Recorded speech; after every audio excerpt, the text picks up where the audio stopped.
चंद्रमोहन, किस तरीके से इस बार ये चुनाव आप देख रहे हैं? एक नई पार्टी जो अब तक चुनाव लड़वाते थे प्रशांत किशोर, वो चुनाव लड़ने जा रहे हैं, क्या समझ आ रहा है उनको लेकर आपको ग्राउंड पर?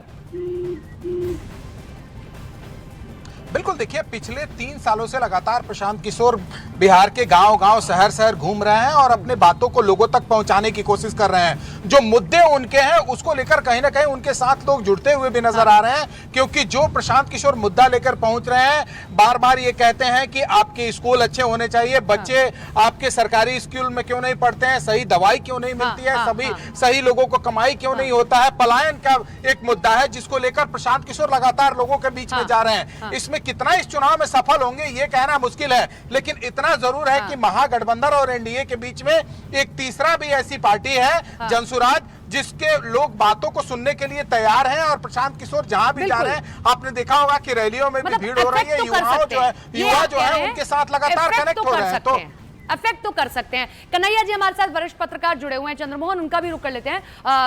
कन्हैया जी, शादी का अनाउंसमेंट हो गया, अगर हम इसे इस तरीके से कहते हैं, बार बार पूछा जा रहा है कि भाई दूल्हा कौन, कौन सी पार्टी से, कौन चेहरा महागठबंधन से, तो अनाउंसमेंट अब होने जा रहा है, लेकिन अभी तक राजनीतिक दल क्लियर नहीं हो पा रहे हैं। इसमें आपको क्या समझ आ रहा है?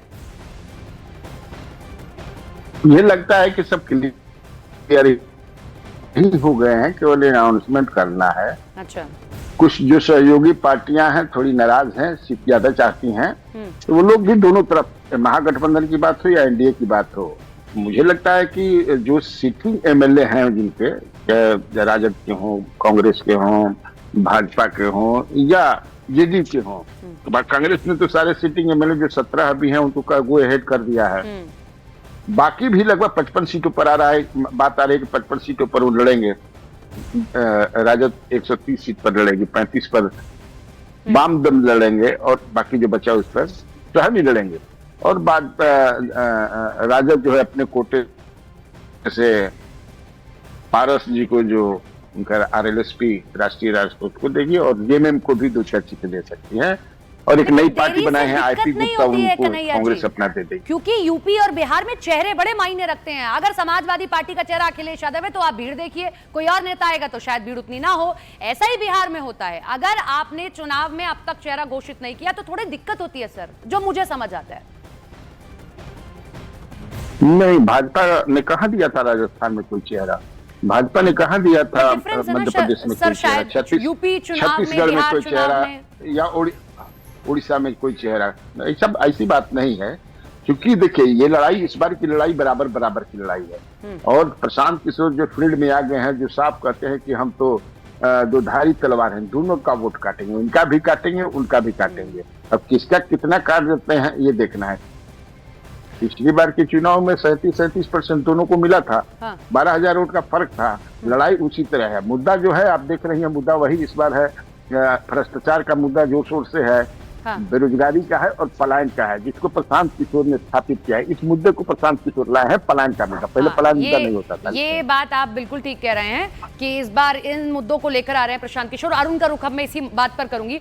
अरुण, प्रशांत किशोर ने जिस तरीके से मौजूदा सरकार में एक मंत्री पर गंभीर आरोप लगा दिया, उसके बाद बाकी आरोपों पर लगा रहे हैं आरोप, मैं उस पर सवाल आपसे पूछूंगी। हमारा सेंटर चुनाव को लेकर, इलेक्शन को लेकर वहां चलते हैं। शिवांगी मेरी सहयोगी वहां पर मौजूद है। शिवांगी। बिल्कुल, और सपना देखिए विस्तार से सबसे पहले हम समझाने की कोशिश करते हैं बिहार चुनाव 2020 में कैसे हुए थे और किस तरीके से रिजल्ट आया था, कितने चरणों में हुए थे, क्या फीसद रहा था। तो चलिए सबसे पहले आप समझिए, बिहार में जब चुनाव हुए 2020 में, और ऐसे में 3 चरणों में रिजल्ट घोषित किया गया था, और कुल मिला के सीटें जो थी, पहले चरण में अगर मतदान की बात की जाए तो 28 अक्टूबर को पहले चरण का मतदान हुआ था, और इसके अलावा बिहार चुनाव में बात की जाए तो 7 नवंबर तक ये तीसरा चरण का मतदान पूरा हो चुका था। कुल सीट इसमें कितनी थी? 78 सीटें थी। तीसरे चरण में ये इतना मतदान हुआ था। और अगर बिहार चुनाव में बात की जाए तो इसके पहले भी 5 चरणों में बिहार में चुनाव हो चुका है, और इसके अलावा 2020 में जब 3 चरणों में चुनाव हुआ तो बीजेपी के पास 8, एनडीए की कितनी विधानसभा चुनाव में देखिए, अगर आंध्र प्रदेश की बात करें तो यहाँ पे कुल सीट 27 थी, जेडीयू के पास में 9 आई, एनडीए की 18 सीटें कुल मिला के, और वहीं दूसरी तरफ महागठबंधन की भी बात की जाए तो देखिए आरजेडी 5 और साथ ही साथ में कांग्रेस के पास 3 रही हैं। तो ऐसे में ये जो प्रदर्शन रहा 2020 में, क्या वो 25 में भी रहेगा या फिर बेहतर होगा, ये एक सवाल है। दूसरी तरफ बात की जाए अगर बीजेपी की कोसी क्षेत्र में अलग अलग कुल मिला के 7 क्षेत्र और इनमें बात की जाए तो कुल सीटें कितनी हैं, कितनों पे प्रदर्शन कैसा हुआ, ये आपको हम बता रहे हैं ग्राफिक्स के माध्यम से। मेरे दोनों तरफ आप देखिए तो देखिए कुल सीटें अगर क्षेत्र के अनुसार देखी जाए तो यहाँ पे ये जो प्रदर्शन 2020 में रहा है, कईयों की उम्मीदों से इस बार कोशिश रहेगी कि पहले से बेहतर रहे प्रदर्शन। अगर सीमांचल की बात की जाए तो ये भी आप पूरा नतीजा देख रहे हैं, एनडीए को कितना, महागठबंधन को कितना, और दोनों ही तरफ अब की बार भी देखिए साथ में चुनाव तो लड़ रहे हैं, लेकिन सीट बंटवारे पर सवाल है। दूसरी तरफ सवाल इस पर भी है कि कितना प्रदर्शन और किस तरीके से उम्मीदवार जो यहाँ पे ऐलान किए जाएंगे नाम, किस तरीके से प्रदर्शन करते हुए नजर आएंगे। तो शाहबाद क्षेत्र, कोसी क्षेत्र, ये तमाम ऐसे क्षेत्र हैं जिस पर प्रदर्शन की उम्मीदें रहेंगी। देखिए शाहबाद क्षेत्र में महागठबंधन का असर देखा गया था और कुल मिला के 19 सीटों पर परफॉर्म किया था, आरजेडी को 11 आई थी। और वहीं अगर बात की जाए तिरहुत क्षेत्र के नतीजों की तो आरजेडी के पास 21 और कांग्रेस के पास 30, कुल मिला के 28 सीटों पर प्रदर्शन इनका देखा गया था। लेकिन एनडीए पर इस पर बीजेपी के पास 28 और जेडीयू का 6 सीटों पर प्रदर्शन देखा गया था। कांटे की टक्कर यहां भी देखी गई थी 2020 में और ये क्षेत्र उतना ही महत्वपूर्ण माना जा रहा है। तो कुल मिला के ये जो आप 7 जोन की बात कर रहे हैं, ये एक बार फिर से आप समझिए, इसमें आंध्र प्रदेश में 27 सीट है, कोसी में 13, मगध में 47, मिथिलांचल में 46, सीमांचल में 24, शाहबाद में 22, तिरहुत में 64 सीटें। और इसमें एनडीए और महागठबंधन के भी किस तरीके से चुनावी नतीजे रहे थे और किस तरीके से परफॉर्मेंस रहा था वो आप देख रहे हैं। तो कुल मिला के अब की बार बाजी कौन मार जाएगा, ये देखने वाली बात है। सपना और ये जो समीकरण 2020 में रहे हैं, क्या वो 25 में भी दोहराए जाएंगे, क्या बेहतर होगा, किसके लिए बेहतर होगा, ये बड़ा सवाल है। सपना बिल्कुल, और 7 हिस्सों में बटा हुआ ये बिहार और हर जगह की राजनीति मुद्दे एकदम डिफरेंट आपको नजर आएंगे। जैसे अगर आप बात मगध की करते हैं तो कुछ और मुद्दे, सीमांचल चले जाएंगे तो आपको असदुद्दीन ओवैसी वहां मजबूत स्थिति में नजर आएंगे। और इस बार असदुद्दीन ओवैसी को आप इग्नोर नहीं कर सकते। उन्होंने कहा कि मैंने तो तेजस्वी यादव को पत्र लिखा था, 6 सीटें मांगी थी, कहा था कि मंत्री पद भी मत दो, लेकिन बावजूद इसके नहीं बात मानी गई। और सीमांचल ही वो जगह थी जिसने पिछली बार के नतीजों को इफेक्ट करने का काम किया था और किस तरीके से महागठबंधन और तेजस्वी यादव को एक बड़ा डेंट पहुंचाने का काम किया था। तो इस बार क्या नतीजे रहते हैं, भविष्य के गर्त में छिपा हुआ है, लेकिन पिछले आंकड़ों को हम आपके सामने रख रहे हैं। 2020 का ये नतीजा आपके सामने जब एक अन्य के खाते में गया, नीतीश कुमार 125 सीटों के साथ एनडीए के मुख्यमंत्री बने, महागठबंधन में 110 सीटें आई थी, 243 सीटों का ये रहा था रिजल्ट। और इसके साथ ही 7 जोन बिहार के, जिसमें से आंध्र प्रदेश में कुल आती है 27 सीटें, एनडीए को यहां 18 हासिल हुई थी, महागठबंधन महज 8 पर सिमट गया था। कोसी 13 सीटों में से 10 सीटें एनडीए ने हासिल कर ली, 3 ही सीट महागठबंधन की झोली में गई। मगध 47 सीट्स आती हैं, 10 सीटें एनडीए को मिली। यहां एनडीए का प्रदर्शन अच्छा नहीं था, जबकि यहां महागठबंधन का प्रदर्शन बहुत शानदार था, वो थी 30 सीटें। मिथिलांचल 46 सीटें हैं और इस जगह से सबसे ज्यादा सीटें इस पिछली बार जो है बीजेपी ने हासिल करने का काम किया, एनडीए ने हासिल करने का काम किया था और 15 सीटें झोली में गई थी। सीमांचल, शाहबाद और एक और जोन, ये बिहार के मोटे मोटे हिस्से हैं, ये 7 जोन हैं जिनको आप समझ सकते हैं।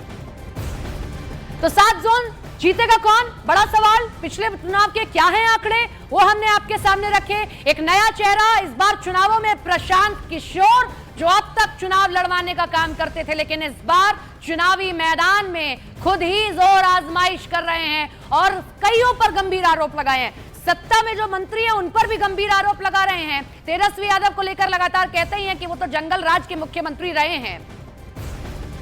सभी हमारे सहयोगी हमारे साथ बने हुए हैं और 2 खास मेहमान भी हमारे साथ में, हर्षवर्धन जी वरिष्ठ पत्रकार हमारे साथ जुड़ गए हैं। थैंक यू सर हमें ज्वाइन करने के लिए। अरुण, एक सवाल मेरे मन में है, हमने सब पर चर्चा की, हमने प्रशांत किशोर पर चर्चा की, हमने आरजेडी पर चर्चा की, कांग्रेस पर, लेकिन सीमांचल भूल गए हम, हमें उस पर भी चर्चा करनी चाहिए क्योंकि पिछली बार चुनावों को बड़ा इफेक्ट किया था। और असदुद्दीन ओवैसी ने इस बार क्या काम किया, उन्होंने पहले ही कह दिया मैंने तो तेजस्वी यादव से 6 सीटें मांगी तो उन्होंने नहीं दी। अब आप देख लीजिए, ये है उनका रियल चेहरा, ये काम किया उन्होंने करने का। तेजस्वी यादव और महागठबंधन इस बात को लेकर मुतमईन है, इस बात को लेकर पूरी तरह से वो आश्वस्त है कि जो मुस्लिम वोटर हैं वो उनके साथ ही आएंगे। पिछली बार उन्होंने देख लिया था कि ओवैसी के साथ जाने का नुकसान हुआ था, 12,000 वोटों से के अंतर से सरकार एनडीए की बन गई थी। इसलिए उनको ऐसा लगता है और इसीलिए उनकी जो चिट्ठी थी उसका कोई जवाब नहीं दिया। वो दरवाजे तक पहुंचे तेजस्वी यादव के, वहां उनको अंदर जाने नहीं दिया गया क्योंकि महागठबंधन को लगता है कि मुस्लिम वोटर उनके साथ रहेंगे। दूसरी बात, पोस्ट पोल सिनेरियो के लिए भी तैयार है महागठबंधन। उनको लगता है कि अगर 2, 3, 4 विधायक उनके जीत भी गए तो जैसे पिछली बार वो आरजेडी के साथ चले आए उससे इस बार भी चले आएंगे, क्योंकि एनडीए की सरकार को रोकना अब महागठबंधन के लोगों को लगता है कि किसी भी मुस्लिम विधायक का सबसे पहला फर्ज होगा। और जैसा कि वो कहते भी हैं कि मुसलमान वोट इसीलिए करते हैं कि कौन जीत रहा है से मतलब नहीं है, किसको कौन हरा सकता है बीजेपी को इससे मतलब है, और उसके पीछे वो वोटर जाते हैं। तो महागठबंधन को ऐसा लगता है कि उनको पहले लेकर के ओवैसी को अपना खेल खराब नहीं करना है, भारतीय जनता पार्टी को ध्रुवीकरण का मुद्दा नहीं देना है। चुनाव बाद तो वैसे भी उनके जो विधायक जीतेंगे वो हमारे साथ ही आ जाएंगे। बड़े एक्टिव दिखाई दे रहे हैं अभी भी, शायद मुझे जो जानकारी है वो किशनगंज में ही है, अभी 1-2 दिन पहले ही पहुंचे हैं किशनगंज। फिर से हर्षवर्धन जी हमारे साथ में बने हुए हैं, उनका रुख लेते हैं। सर, चुनाव का जो तारीख है वो आज अनाउंस हो जाएगा, लेकिन पार्टियों में अभी भी संशय है। या तो वो जानते हैं कि किसको सीएम फेस देना है, लेकिन अभी भी वो बार्गेनिंग पीरियड चल रहा है दोनों गठबंधनों में। नहीं, मुझे लगता नहीं सपना जी किसी कंफ्यूजन। हाँ, ये है कि राहुल गांधी अगर नाम ले लेते तेजस्वी का तो अच्छा होता। जो अरुण जी कह रहे हैं वो बिल्कुल दुरुस्त बात है। मुसलमानों के लिए अगर कांग्रेस और राष्ट्रीय जनता दल एक साथ है तो फिर कोई उनसे बड़ा नेता नहीं हो सकता। लेकिन एक मुश्किल तो होती है ना, अगर ओवैसी कुछ भी नहीं करेंगे और अगर कुछ छिटपुट वोट भी काटेंगे तो संकट हो सकता है। अच्छा होता कि वो साथ में होते, उनको लेकर आते रणनीतिक तौर पर। लेकिन मुझे लगता है अब इस चुनाव में सिर्फ 2 बातें। पहली, जो राहुल गांधी ने बहुत जोर शोर के साथ, बहुत ढोल नगाड़े के साथ वोट चोरी वाला आरोप लगाया था, वो हवा हवाई साबित हो गया। यहां तक कि खुद राष्ट्रीय जनता दल उसकी बात अब कम करती है, बात पूछने पर करती है, वैसे कम करती। दूसरा, ये भूल गया वोट चोरी का। और उसका दूसरा पहलू, लोगों को 10,000 रुपया याद है। 1 करोड़ लोगों के खाते में 10,000 रुपया। ये चुनाव बहुत डिसाइसिव मैंडेट लेकर आने जा रहा है। मुझे अब इसमें कोई भ्रम नहीं दिखता। और मैं बार बार एक बात कह रहा हूं, उस दिन से जिस दिन से ऐलान हुआ, उत्तर प्रदेश का 2017 का चुनाव जो उज्ज्वला के सिलेंडर ने काम किया था, आपको वही काम ये 10,000 जो सीधे खाते में खट्टे से गिरा है ना, वही काम करने जा रहा है। मुझे ये साफ साफ नजर आ रहा है। लिक्विडिटी बहुत मैटर करती है सर, आप सही कह रहे हैं। आपकी पॉकेट में कितना पैसा है, लोग ये देखने की जरूर कोशिश करते हैं।